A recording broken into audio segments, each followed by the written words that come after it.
Hey everyone, welcome back to this episode of the KPC podcast. This is episode 21. I'm Karsan Turner.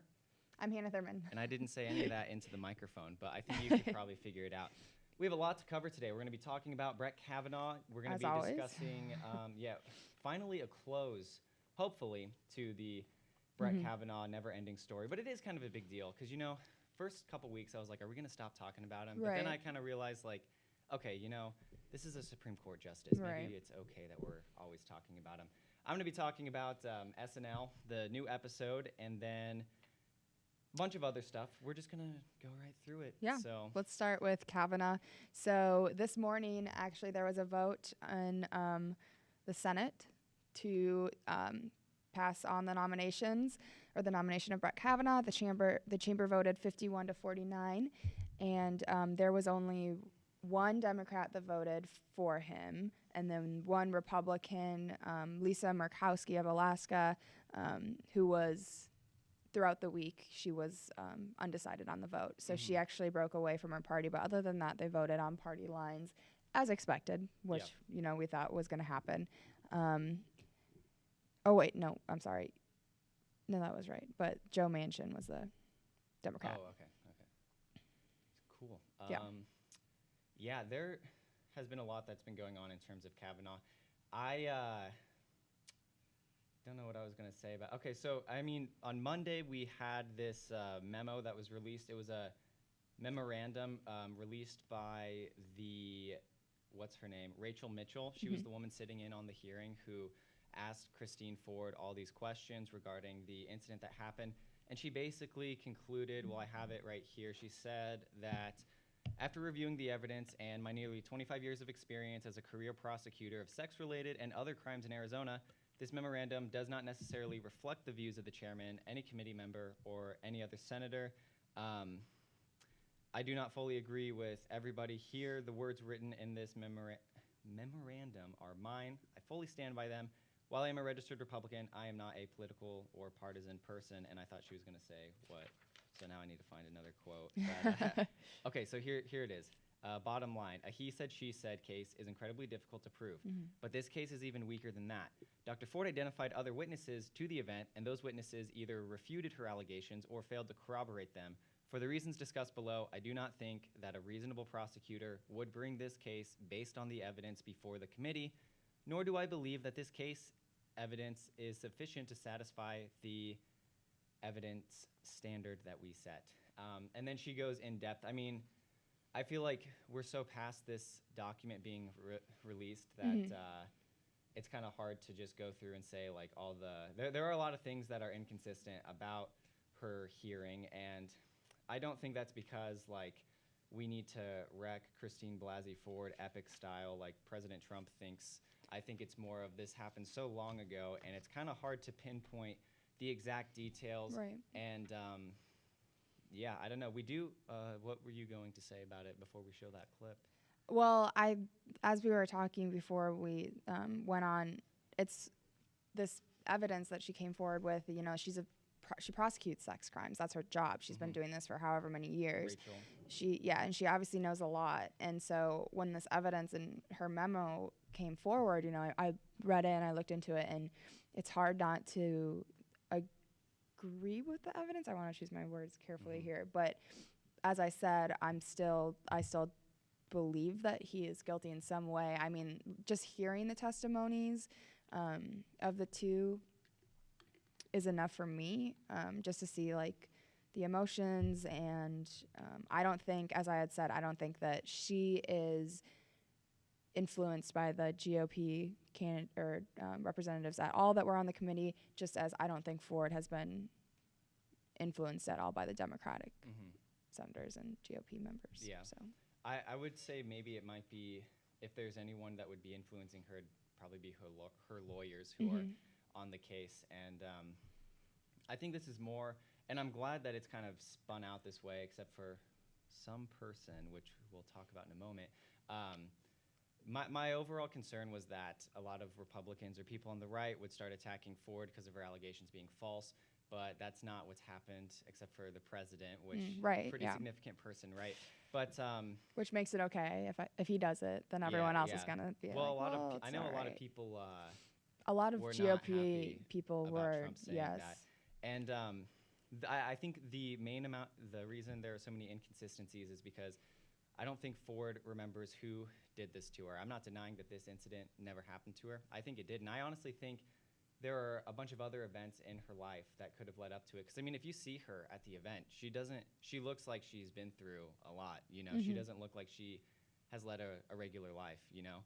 And, but I don't think it was, hearing Kavanaugh's hearing, I don't think he was the one who did it. And I don't think, because he has also already been through 6 FBI background checks before. That's not to say he hasn't, like, ran into her at any given time, but I don't think it was him specifically, and I think he might have gotten a little too overworked expressing that it kind of brought out a bunch of emotions that made him seem much more angry than he already was. And I looked at a couple of things in terms of, like, some people who would analyze their hearings and, like, look at body language and the way that they're responding, and like, something that people will do if they're lying, they'll try to sound much more formal. And so something that stuck out to me in his hearing is how much he talked about, like, how he loved beer so much. You know, I feel like if he were lying, he would be like, I am a good person. I have never had beer. You know what I mean? That's interesting to me because I've actually heard the opposite. I think I brought this up in the last podcast, but it was someone that works with survivors of sexual assault or abuse. And in court, it's usually that the survivors will testify and they'll be calm and collected and say this is what happened, and then the accused is going to say, like, they're more likely to break out and cry and be dramatic and in their emotions. So that's interesting. Yeah, I noticed there were a couple other things too in terms of Ford, like what people will do if they're lying. They'll, like, put objects in front of them and the person they're talking to kind of, like, subtly shield themselves. And she, like a subconscious. like, she did that a few times, and also whenever she'd say things, she'd, like, look around at people for, like, approval, like if she said the right thing or not. But that could also be too that she was, you know, incredibly nervous. But I don't doubt that. yeah, She was. yeah. I mean, testifying in front of the Supreme Court is kind of a big deal. But well, not the Supreme Court, not the Supreme Court. The Judiciary Committee. Yeah, there you go. Sorry. Early mornings here on our Friday. Not enough coffee. Yeah. One thing is, sorry to cut you off, but I really wish that the FBI report was something that the public could see, because, as I said, this is great to have and to read and to really look at someone that had worked in that, to see what she thinks. Yeah. But I really want to see the FBI report, which we won't be able to. But I think they interviewed 9 out of 10 of the people, and in this article from, I think it's CNN, or the Washington Post, I'm sorry, they said that Ford's lawyers said, like, okay, well, here are these witnesses that we'd like you to look at. And the FBI said, you know what, these are the people we're going to look at. So they didn't interview those people, but they still had 9 out of 10 that they based off of the senators who have already looked at it, they said that there wasn't anything. Right. It wasn't corroboration. Yeah. And I also noticed, too, because I think some of the mainstream media outlets were trying a little too hard to paint him as a villain. Because, I mean, if you remember before the sexual assault allegation, they tried to, like, have that one photo of, what's his name, Fred Guttenberg, the guy whose kids were, like, shot in Parkland, how he basically, like, broke, not the law, but I don't know what word I'm broke the ethics of the courtroom by going into the courtroom, trying to shake Kavanaugh's hand as he's leaving, and Kavanaugh, like, looked at him like, I don't know who this guy is, what is he doing? But then there's that picture of him, like, walking away, so, like, they were trying to paint this photo of him being terrible, and then the hearing, too, gosh, this feels like it was so long ago, but protesters just getting kicked out, and, like, also last week, I don't remember who ran the headline, I think it was New York Times, it was, like, Kavanaugh involved in police records of Kavanaugh were released about him at a bar fight. So you're like, wow, so he really is a violent drunk because he's going to bars, drinking, and he's beating up people. You read the police report, you find out that he's just one of the, like, 3, no, there are 2 people fighting, and Brett Kavanaugh just so happened to be there, and he, like, threw ice at somebody. So, like, he really had nothing to do with this bar fight that he apparently, like, got involved in, and it's like, another thing too, I'll turn to the culture and talk about SNL here in a moment to paint more of a picture on how hard they're trying to paint him as this terrible person. And this kind of goes into what I was saying last week. It's like some reporters get so involved in the story that they might lose track of stepping out and being like, well, hang on, we have to look at what's actually been happening. That's definitely a big thing that's happening here with this story. Yeah. But we do have this one clip of Donald Trump we want to show of him. This sucks too because earlier in the week he said something that I thought was really, really good. I was surprised that he said it. I will say that. Like the witch hunt thing and how he's like, if we're gonna just start, taking people out because they've had a few beers. Oh no, because they've had a few beers, then he would be the only person in office, right? And then same thing with like Mike Pence. Mike Pence would be the only person in office because he's only like had one girlfriend and like that's his wife, So it's dangerous to just go after all of these people for these minute details that may or may not have happened. And then he completely like dropped the ball at a rally when he said this thing. So we're gonna have this clip. We have it pulled up real quick. If this is Anderson Cooper hanging out, but I had one beer, right? I had one beer. Well, do you think it was? Nope, it was one beer. Oh, good. How did you get home? I don't remember. How'd you get there? I don't remember. Where is the place? I don't remember. How many years ago was it? I don't know. Okay, yeah, that's the clip. Go ahead and pause it here, and then we'll come back to the studio. So yeah, he kind of mocked her a little bit, and I don't think that's necessarily the right thing to do. Even if there's a situation where she made the entire story up, I still don't think it'd be right to because, mock her. she's still, you can't mock victims of assault like that. Like we had said, it happened. Whether you believe it was Kavanaugh or not, you can't go out and say that. And what I thought you were going to say is that after her testimony, he said, she was very looked like something had happened to her. Yeah. He had kind of the same mentality. But another thing that I think he said at this rally was that, it's a very scary time for young men in America, with if you kiss a girl, then you don't know what they're going to do. Yeah. And when people say that makes me so incredibly upset, especially that our president said that, because I feel like that just completely derails the idea that women are always scared, you should be scared because you should be aware, not even scared, you should be aware of your actions. You need to realize that whoever you're interacting with, if whoever it is that you're on a date with, you need to see if they're okay with it. And I think I've said this before, I have mace on my keychains or on my keys because I don't want to I can't walk at night alone because I've always had this fear, I always check my back seat when I get in my car, all these things. Women have always had to been aware of that, and we're always scared. So for him to just come out and say, it's a very scary time for young men in America, thinking that, all these women are going to start accusing people of assault, it's, it baffled me. I was so angry when I saw that. So what do you think a good way would be to kind of balance, to balance that? Because like I said, there's a situation that happened with Aziz Ansari where he thought he was on a date with a girl. He invited her back to her apartment and then tried to make more advancements. She said, no, thanks. And he said, okay, this is the end of the day. I'll pay for your Uber to send you home and all this stuff. And then she writes this piece about how he sexually assaulted her, but then you find out he didn't sexually assault her at all. And there was also another case on, I don't remember how long ago it was, but there have been times where girls and guys will be in a relationship together and it could end bad. So then girls will say oh, it's because he rapes me. And then so this guy's name is smeared because that's the worst thing you could ever be called as a rapist. And then as things play out, you find out the guy actually didn't rape the girl. It was just something that she had made up. So I think it's a very, I don't know, how would you navigate going through that, making sure that you're not doing anything that would make either party uncomfortable, but also people aren't making up stuff about one another to, ruin their names? Well, I think that you just have to, like I said, you just have to be aware.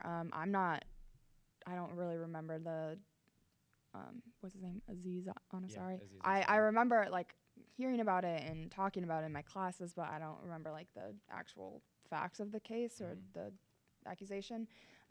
But something like that, that's really like a he said, she said. And a lot of these cases are with sexual assault. But so I don't know like how we can prevent that. But as you said, like, he said, okay, I'll just take an Uber home. But she was probably, she might have still seen that as an unwanted advance because he advanced and then she said no. So it's a very hard line to like, for some things, to like get, but I mean, guys, I think just say, how are we supposed to know?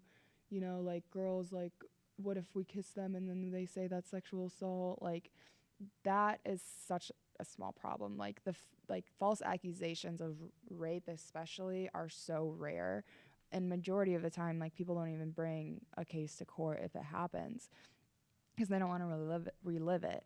So, I mean, I don't think that false accusations are, I mean, they're a thing, but it's not. But I think one is too many because, I mean, it says here 5% of rape allegations are found to be false. But that would be 5% too high because if someone is known as a rapist and they're trying to get a job and someone does a background check on them and they know at one point, they had an alleged moment that turned out to, be false, but maybe they didn't read that far into it. They just read alleged sexual assault. That kid's never going to get a job, People's lives they can be completely ruined. I mean, but the 90% of women that this does actually happen to and then they don't report it, their lives are also ruined. That's way more than just, I mean, and I get that a false accusation is so damaging, and I do believe if it's found to be a false accusation, those women need to face consequences, just like a rapist would. Maybe not as intense, but like that can ruin someone's life. Right. But I don't think we should take away from the importance or the main problem that these women that go through it is way more than like a man being scared about something that could maybe happen to him. Yeah, and I mean, I think the spotlight, it should be more on the women getting sexually assaulted, but I also think at the same time, well, like, two things can be true at once. We need to focus on reducing the amount of sexual assaults that happen to women. At the same time, we can't have false accusations because, like we also said, those false accusations, they undermine the actual rapes that happen too. Right. So they damage the true victims while smearing the life of... Well, now everyone thinks that when an accusation comes forward, it's false. And so I agree with you 100% on that. And I think that has more to do with, we see the small number, that shows the effect that those small number of false accusations have. That changes people's thought process forever. So now it's like, I think a lot of it too has to do with we've shifted from innocent until proven guilty. Now it's guilty until proven innocent. And that's a very, very dangerous place to go, especially if something happens. I mean, it's like someone could make up anything about anybody. If I bump into somebody, if I run into John on the way to class and I say, John tried to kill me, so now John is an alleged murderer, you know what I mean? Until he can come with evidence and say, I actually didn't do this, where it should be, oh, John, we have no proof that John tried to kill you, Karsan. Quit making things up. But I think a lot of our politics, especially the past couple of weeks, it's been very dangerous. And the rhetoric that's surrounding it, especially with the president's voice being so, everyone's going to hear what the president has to say, and him just saying that, like, first of all, mocking Blasey Ford, and then saying that it's a scary time for young men in America. Like, everyone's going to hear that, and I'm sure a lot of men and young adults are going to be like, yeah, like, he's right. Like, accusations are false. Like, that just has such a big impact on those people. So it kind of scares me. Yeah. How people, I mean, I feel like we've been working so hard to get, to address sexual assault and bringing it to court, the importance of like believing someone, and I don't know, we'll see how that affects it. We'll definitely have to see how it all breaks down. And I think one of the problems too is that a lot of the stuff is hidden in plain sight. And one of the examples I do want to bring up, talking about Saturday Night Live, their new episode aired obviously last Saturday, and it opened up with the Kavanaugh hearing where Matt Damon played Brett Kavanaugh, which is so funny because he's telling us, who's a rapist when he's the guy who openly supported Harvey Weinstein while his sexual assault allegations were out. We talked about something similar, I believe it was last February, about the Me Too movement when Jimmy Kimmel at the Oscars, I believe, he was talking about how, he's pro-women and all of this stuff, but then there's video of him going around like asking women to grope him, and it's like there's such a double standard, especially with Hollywood, because the Hollywood elites are not very good people. They are literally everybody in Hollywood has done something terrible at one point in their life, or they continue to still do it, because you got to remember these people are paid to just read, and they graduated high school. Some of them didn't even graduate high school, so they're not very smart people that we should be looking towards, and the double standard is just absolutely insane. But of course, one of the other big things I wanted to talk about for SNL is Kanye West. He stirred up a big scene by, afterwards he like did this like political speech, which everyone's calling a rant, which I think is very unfair to do, because it's like every single late night host goes on an anti-Trump rant 5 days a week, every single night. Kanye West doesn't even go on a pro-Trump rant. He just says, 90% of media is liberal, which, by the way, I looked it up, and the Media Research Center confirmed that was actually true. So he's not just making that up. So when you look at this echo chamber that's being caused by our media, and you have this one guy who speaks out, everyone lashes out at him. It's like they are just proving his point whenever he says that, there's too much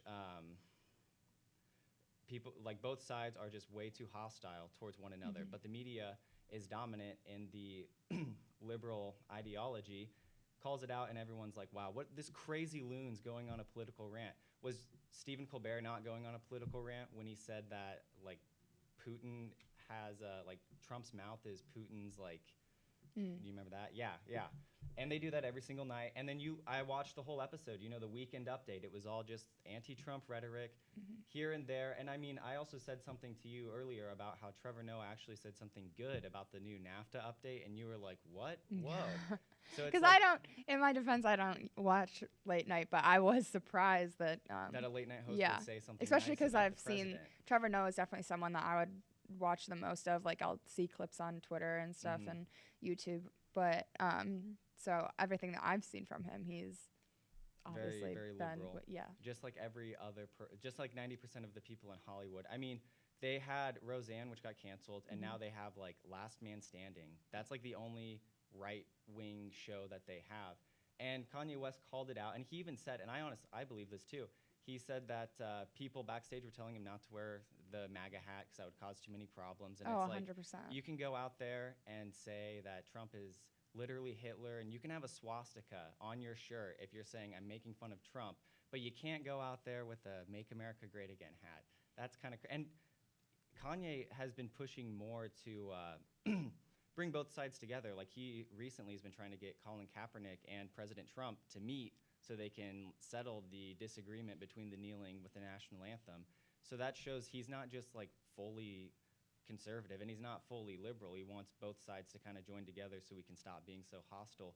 But Saturday Night Live, they didn't like that. And all these news outlets were just like, Kanye West is insane, but they wouldn't call anyone else insane. If I don't think that he's insane, but I think that some of the things that he said, like abolishing the 13th Amendment, Yeah. was it the 13th That- Amendment? that Like was- things like that. And I know he like justified what he meant. There was a misunderstanding, but like, I don't know. And like saying, I mean, he says things and then he always has to come back and say, well, that's not what I meant, or apologize for it. But the Well, I fact think is he still said it. The 13th Amendment thing was more of like, he says that a lot of people feel, especially in the black community, if you look at voter demographics, an overwhelming amount of them vote Democrat because they feel like they have to, like they're locked into it. So him saying they need to abolish the 13th Amendment had to do with like, we need to break them from that cycle of thinking that they always have to vote a certain way, to tell them that they don't have to. And especially with Trump, he brought out the most diverse voter turnout for Republicans. And it's kind of funny too, because the other candidates tried so hard to like pander to the black community and the Hispanics, and like no one voted for them because they were they were looked at as fake, where Trump didn't really touch up on race. He just said, we're going to improve the economy, we're going to get more jobs, and we're going to, protect our borders. And then more people from different races voted for him. Which very much so surprises me after Yeah. everything that he has And said. it surprised Google, too, when they tried to meddle with the election. And Yes. they were very upset about that with the Hispanic turnout. But I don't know. I think we're at a very divisive time, and we're actually very close to being out of time because it's 11:27. I know you have your meeting to go to, I but do. any last-minute things you want to say? We have that one video, but On the kick. Oh, yeah, let's end with that. But Okay. on Saturday, tomorrow morning, we could Final have vote? a final vote. And so we will probably have an update for you on the newscast on Wednesday. Yeah, So, absolutely. And real quick, we're going to end with this video that's not really funny, but kind of funny. Good guy. I mean, just like, look at this guy. Like, this is the guy. Okay. Yeah. We don't have audio, which is fine, but he basically is trying to make this really, like, dumb argument about abortion or whatever, and a girl's filming. And he's like, I love women. It's the woman's choice. But real quick, let me take 5 minutes to wind back this anime kick. And boom, I'm kicking this girl in the face because she politically disagrees with me. Also, I'm pro-woman, but I do kick women if they say things I don't like. the wind up is the Yeah, part that the wind I up. mean, like, as you were saying, I was like, it's not funny. And I totally agree with you that, like, don't kick someone's camera out of their, or phone out of their hand, kick them, like, don't do that. Mhm. But the wind up, just the way The that he was average carrying himself, and protester, he, like, yeah. I was just like, dude. That- That's like every protester I imagine. If they have to defend themselves, they're like, give me 5 minutes to just... Yeah. The wind up, though. But yeah, that's all we have for this week. We should try to have more funny videos. I know. We should have more people try to emulate anime in real life so we can talk about it on our show more. So thanks again for tuning in. Like Hannah said, next Wednesday we'll have an update on the final hearing for Brett Kavanaugh. Just kidding. We won't have any episodes next week because yes. we have fall break. So the week after we'll have more coverage. So stay tuned for more episodes. Other than that, I'm Karsan Turner, And I'm Hannah Thurman. and this was the KPC podcast.